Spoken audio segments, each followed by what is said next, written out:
not your friend. Are you she's not your friend. Are you lost? See, so why are you announcing her at your daughter's pregnancy then? That was no. Girls, I think of Levy. What's up, y'all? It's Brian Keith, and I'm back with another video. Today, we're gonna talk about the Real Housewives of Potomac, Season 8, Episode 5. And I just want to say, like, this is where I start getting irritated. The thing that keep popping in my head is like, what are you mad for? For what? What are you mad for when you cause all the drama? Giselle. But you know, we're not even gonna get to it. Y'all like, comment, subscribe, and let's get into the video. Yeah, let me check my shit real quick. Hotter than the fire coming out my flaming lips. You wanna play with me? You can't play in me. On the playground, bitch, you can't play with me.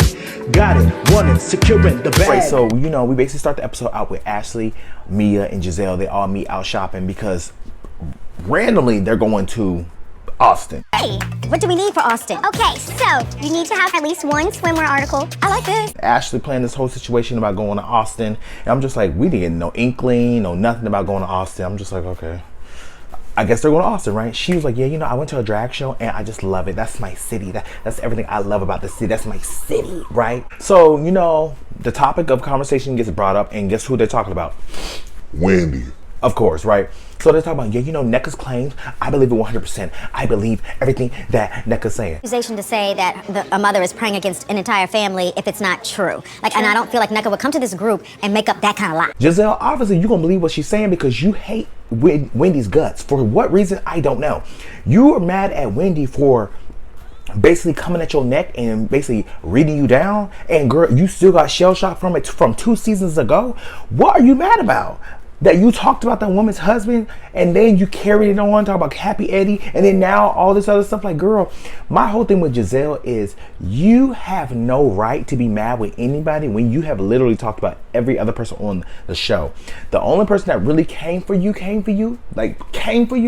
was Monique, when she over here brought Kendall on the show with Sherman, and Sherman was like, I'm not for none of that, and he hop tail and was gone. So my whole thing with Giselle is that you want to be mad about Wendy and talk about I believe it, but then in the same breath talking about, you know, I don't do this voodoo stuff, I don't mess with this voodoo stuff. Well, girl, you're dabbling in it right now. You're over here bringing the topic of conversation up right now. My whole thing is like, if I wasn't going to deal with it, I'm like, we need to stop this storyline, because it's like, I feel like it's serious stuff. My mama's all that. We could have like brought all your that mama that sent in the shrine, and I don't think she would have volunteered that information. But you know, Mia and Ashley are co-signing the claims. You know, I think there's a little bit of truth, this, that, and the third. You know, something that Nneka was you saying. I'm like, Ashley, girl, and that's why I said, Wendy, you over here looking like a fool because you talk about Ashley. I want Ashley to be my girl. She would never be. Ashley is solely for this motherfucking show. Period. But you know, we segue over and we see Wendy and Eddie. They're out for lunch and they're reflecting on the whole Nneka comments. And you know how that she came for them, and you know Ike was over here about to buck up his chest up. Second time meeting me within this group. Right. And you calling me bitch. The whole claims was Nneka's mad because Wendy's family called Ike's cousin and said that Wendy, see how confused it is, but stay with me, that Wendy got mad at Nneka for socializing, using her name to socialize in the group. And she's like, I can't believe she would do that. I don't even know her, but in then turns, you still use her name to socialize in the group. You build a whole storyline off of Wendy. We hopping over and we see Nneka goes to the OBGYN because she's trying to get pregnant. And she's talking about she's 35, even though at the end of the episode she's talking about she's 40. But to each his own. I feel like Nneka could have been a great addition to the show, because like she has everything. She has the formula. She has the lifestyle, she has the look, she has the husband, she has the house. Like, the girl is rich. But it's just like the way that she came onto the show, it just didn't make no sense to me. I feel like Anne Marie for Beverly Hills, I feel like it's very organic. She just popped on the scene. She gave her opinion when it was needed. Nneka, it was just very forced, and then this random voodoo. Girl, I would have went to the church like, Lord, just cover me. That's it, right? So we see Gordon and Mia go into counseling, and they talk about the change of dynamics in their relationship. And we already know that, you know, basically that they're in separation, right? I think in Maryland and Virginia, you have to be separated for a year before you can actually get divorced. So, you know, Mia talks about this whole situation where her lawyer, they did a case and they got some money, you know, by way of, unbeknownst. So the lawyer basically worked with them. He actually stole some money that they got, and they reported him to the bar. He lost his license, and then unfortunately he unalived himself, right? Eventually, he stopped communicating. Yeah. Okay. So Gordon took the legal route because it's a contract. He owes us money. He gets disbarred, and then he commits. And I feel like that is real. Like, that's a real situation, because I would be scarred if, like, even though he did wrong and this and the third, no matter what, you don't want nobody to like themselves. So for that to happen, I would be mortified. And I feel like Mia could have went that route. And I feel like, to be honest, even though Mia irritates my nerves, I feel like Mia actually has a story. She going through the divorce with her husband. This whole situation with the lawyer thing, like, that is some real ass shit, right? So I give it to Mia. I mean, even though it's a sad story, and like, sorry for that pain, sorry for the family, my condolences, but I feel like that is very transparent of her, and I actually appreciate her sharing that, So, it's time for the girls to go to Austin. We see them at the airport being very much casual and, playing nice, which I like the fact that they can actually come together and play nice, because at some point, this show is based off of an actual friend group. So we have to play nice, which is why I'm going to tear Giselle's ass up at the end, right? So, we see all the girls get to Austin. They get to the sprinter cars, and they try to separate it by zodiac signs. So Ashley, Giselle, Nneka, and Karen get in one sprinter. Robin, Wendy, Candace, and Mia get into the other one. Robin's in her car, and she's just like, I don't know why Ashley put me in this car with Candace. Like, oh my God, I'm like, Robin, you act like you didn't switch up on Candace and then withheld information and then want to put it behind a paywall And then want to go to the reunion and tell somebody if your husband's in a hotel with that other woman. That is not okay. Robin, go to hell. That way. I cannot. So Candace just like, she's trying to mend situations with Robin. Don't get me wrong. I love Candace. I love Robin too. Don't get me wrong. I do. Right? But my whole thing is, Candace is very like skeptical, because she's trying to like figure out how does she maneuver it, because obviously Robin's mad at her, but nobody's talking to each other. Giselle's not talking to Candace. Robin's not talking to Candace. Candace not talking to Robin and Giselle. It's just irritating, because at some point y'all gonna have to talk, which is why I'm happy that Karen forced them to talk. So we see in the next car, Ashley's car, and they bring up the whole Karen and Robin situation, relationship, and Karen's basically like, look, we're like 50-50. Like, I'm still, I'm cool with Robin, but I still have her on ice a little bit. She made like a pie reference with it, which didn't make no damn sense, but it was what it was. I kind of got it. So Karen's just like, at the end of the day, me, Robin, we're 50-50. I feel like Karen is basically playing with Robin. Karen already knows she's trying to get her get back, and like, next episode we're gonna see Robin on the curb, as what Portia say, curb ass bitch. And that's just what it is. Like, I feel like Karen is low-key kind of fake, because if you mended things with Robin at Ashley's beach house, not at the beach, then why aren't we over it? I feel like she's trying to drag this out because she wants to drag Robin. That's just all it is. And if that's what it is, just say that, right? Because we get it. So they arrive at the hotel, and low-key, the hotel was cute. I ain't gonna hold you. For me, I was like, yes, girl, I'm at the hotel. Yes, it's cute. But for the housewives, no, ma'am. Like, look at Beverly Hills when they went to Vegas. Look at the Real Housewives of Dubai. They were in a hotel underwater. The fuck? Like, I don't want to sit here and say, my whole thing is, it's the budget. Lack thereof budget, but it's the budget. I feel like Potomac does not have no type of budget. I don't know if they're paying the girls well. I don't know if they're paying them $100,000 or $50 in a coupon. I do not know. My whole thing is, I feel like the luxury and the opulence of the show is non-existent, and that's what we need to get back to, is having, where's the price tags, where's the Maseratis? I mean, Karen, she gives, but it's like we need that back, because there's too many girls that low-key, my salary is catching up to them. So they all get to, the room, and Ashley's like, yeah, Robin, I want to give you the penthouse because you've been through so much stress. I think that you deserve the penthouse. Like this? Or all the rooms All of look our like rooms this. gonna look like this, though, right? They're nice. What's that mean? That's a no. And my whole thing is, Ashley, girl, Goodbye, because you talk about Robin been through so much stress, but Robin put herself in the stress. If Robin would never open her mouth and put the shit behind the paywall, then we would have never known. But then she talked about, well, Juan didn't want me to say anything. Obviously, Juan didn't want you to say anything. Obviously, but you did, and now you over here mad that we know, and we over here tearing your ass up because it don't make no damn sense. So I don't care. We know. Karen basically addresses the whole Robin situation because Giselle brought it up. And, you know, Karen's like, look, at the end of the day, our relationship is 50-50. And then they're like, we move past it. She's like, okay, you know what? It's half of a half. She's like, so 1/4. So basically, they're 3/4 goods. So the girls, you know, they go to their rooms and, you know, they open their blinds. They're like, oh my God, yes, this room is cute. Open their blinds. Construction. You know how sick I'll be? Don't get me wrong. I mean, the room is cute. But to like hear my whole thing is like, to see the construction, cool. It's hearing it. If I have to hear the construction, like, boom, boom, boom, boom, boom, I'd be sick. I'm like, girl, I ain't got time. But we travel over and we see Candace, Wendy, and Karen. We see Candace, Wendy, and Karen go to the pool. And, you know, they're all chit-chatting. And, you know, they talk about the whole accommodation situation. How, you know, their views are kind of ugly. And, you know, Wendy talks about Nneka and how Wendy's like, you know, at the end of the day, I don't know who she is. I don't know her from a hole in the wall. Like, it is what it is. I have no animosity towards her because I don't know her. Two things can be right at the same time. I might not know you, but I could have an animosity to a bitch I don't know. Like, if you coming at me about stuff, like in the random stuff, yeah, I'm gonna be pissed off. I'm just like, girl, why you got my name in your mouth like I know you? We're not cool. We're not friends. You don't know no bitch that I know. But that's not the case. And we're gonna get to it, Wendy, because I feel like low key we caught you in a lie. And I hate to say it because Wendy's my girl.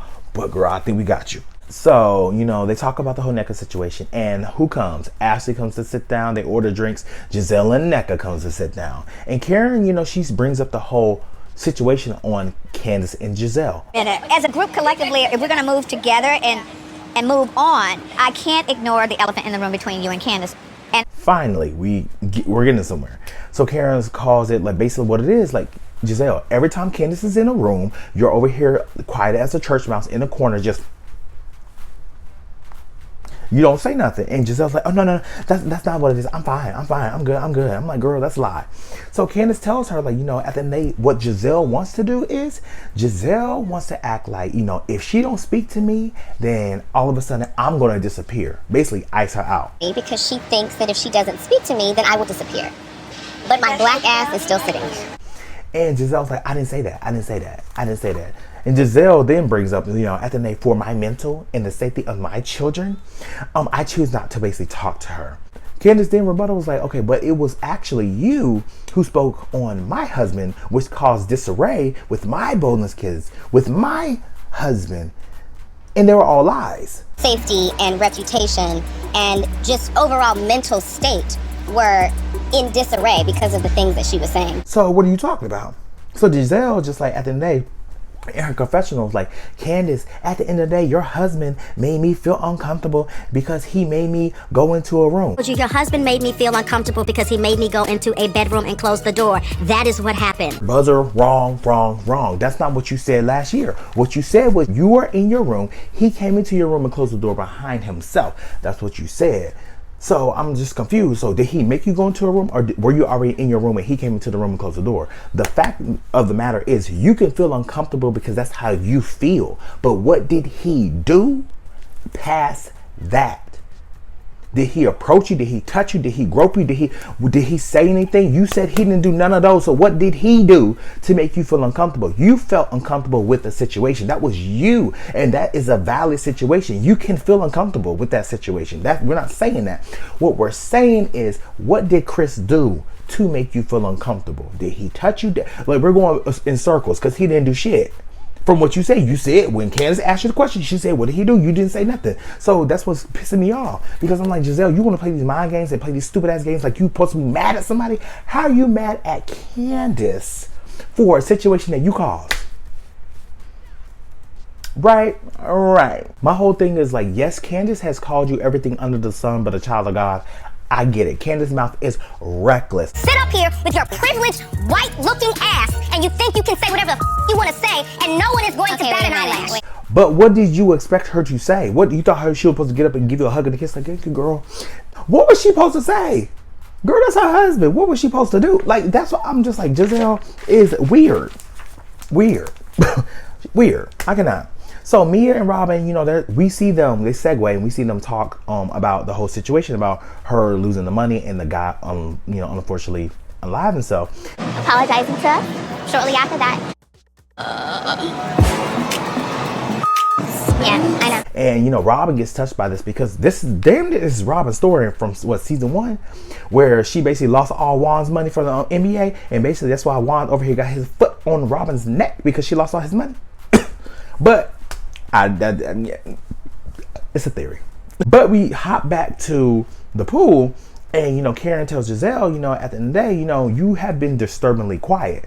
So what is the deal? You were quiet, Giselle, at pickleball, but it was alarmingly quiet. To be honest with you, the whole witchcraft stuff was disturbing to me. Giselle then deflects and talk about, well, the whole situation with the voodoo and the mother over here casting shrines on Nneka, that was weird for me. It made me feel uncomfortable. I'm just like, y'all see how she just deflected?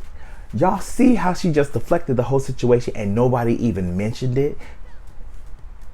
Right? And then, you know, so Wendy and Nneka, you know, they start going back and forth. And, you know, I do believe that Wendy knew Nneka. And I do believe that Nneka knew Wendy in some sort of way. They got a cousin, and, well, Nneka got a cousin-in-law. And Wendy got her sister. So you can't tell me that they don't know of each other. They know of each other. And I think it's weird on both parts for like, oh, nice to meet you, this and the third. We all get how it was weird, right? So, you know, Giselle brings up, you know, Wendy's mom cussing out Mia and cursing, like she said, cursing her child. So, you know, Robin and Mia walks in as that's going, and Wendy's just like, okay, well, you know, at the name, listen, let me read it. Well, ugly inside and out.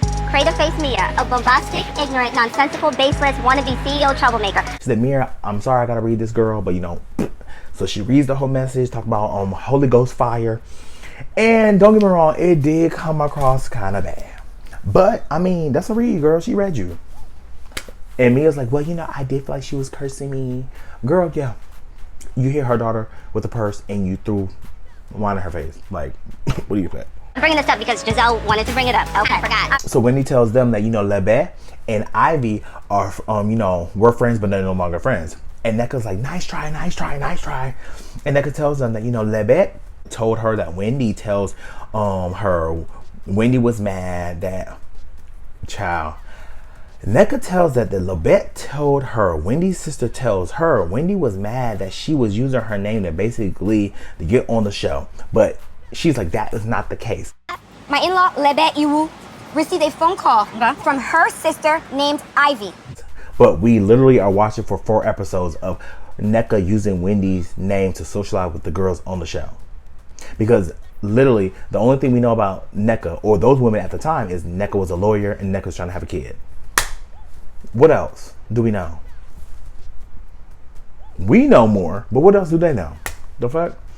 So, I'm just trying to figure out, like, do she think that we're dumb or we slow? We're not gonna, it doesn't make sense. It doesn't make sense. And then, like, they start going on and on about the phone records. Wendy tells her that, you know exactly who I was, because, you know, you came on this show to go against your fellow Nigerian sister. I can't keep up. Nneka had the phone record. Nneka called, Wendy called AT&T, Verizon, something. It was just. I'm just like, damn, Wendy, damn. Because now I feel like it opened the door for people to run with that narrative that you want to be the only Nigerian on the show. And I don't think that's what it is. But, I mean, I can't really defend that. Because it did. Girl, Nneka's still repeating that, you know, your sister communicated with my cousin-in-law, blah, blah, blah, blah, blah. All right, your daughter's sitting see that. That was, no. Then Wendy's just like, at the end of the day, Lebet was my sister's friend. And then that's when, you know, Nneka kind of gagged. I was like, oh, because she was like, no, she weren't your friend. She wasn't at your baby shower. Child, we see season 5 and we see Lebet at Wendy's baby shower. And the fact that Nneka actually recalled that quick from that many years ago, either you're a fan or you're a fan. I don't know. It was kind of weird that she recalled that so quick, but I mean, low-key, it was. I mean, she kind of got you when you're on that one. So I mean, I'm sorry. Like, was Lebet your friend? We want to know. But y'all, what do y'all think? Because when I did my last poll, like in the comments, it was kind of mixy. Some people were saying they agree with Wendy. The others were saying, oh no, like Wendy actually knows her, and it's kind of some truth to it. So put down in the comments what you guys think, because I don't know. It's in the middle. Like Wendy, I mean, she did kind of make that last point. I was like, oh, right. But y'all, let me know what you guys think. Like, comment, and subscribe. And I'll see you guys in the next video. Peace. Brian Keith, LG, Black View. Bet you didn't know we the Holy Trinity. Now let a God stop a y'all and break your head here. Step into the room and get up in the bed. It tastes sweet, that's cause I'm good. It tastes sour cause I'm better than the hood. Cause I get you hyper when I'm running all around.